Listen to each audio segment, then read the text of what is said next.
والذین هم لفروجہم حافظون۔ اگر تم چاہتے ہو تمہیں بلندی کردار نصیب ہو، تمہارے اندر سے بری عادات اور رذائل نکل جائیں، بدخلقیاں بد اخلاقیاں نکل جائیں، تو پھر فرمایا والذین هم لفروجہم حافظون، وہ لوگ اپنی شرمگاہ کی حفاظت کرنے والے ہیں۔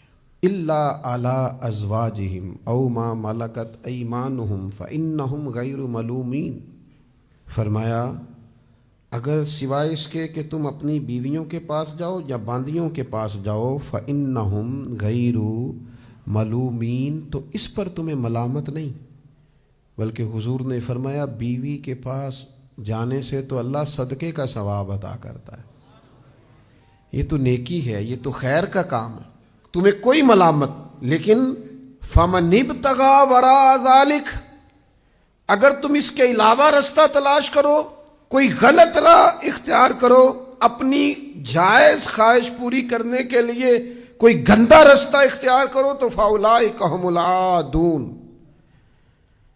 یہ وہ لوگ ہیں جو حد سے بڑھنے والے ہیں۔ کس کی حد؟ شریعت کی حد۔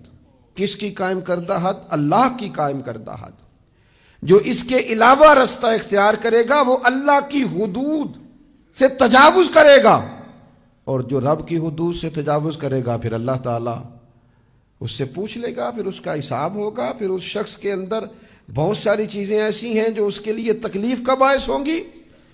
تو جو لوگ چاہتے ہیں کہ بلندی کردار اور عظمت کردار حاصل ہو، اپنی شرمگاہ کی حفاظت کریں۔ دیکھو تو صحیح یار، کتنے سادے لفظوں میں کتنی بڑی بات میرے کریم محبوب علیہ السلام نے ارشاد فرمائی۔ فرمایا لمبی گارنٹی نہیں مانگتا، بس دو چیزوں کی گارنٹی دے کے مجھ سے جنت کی گارنٹی لے لو۔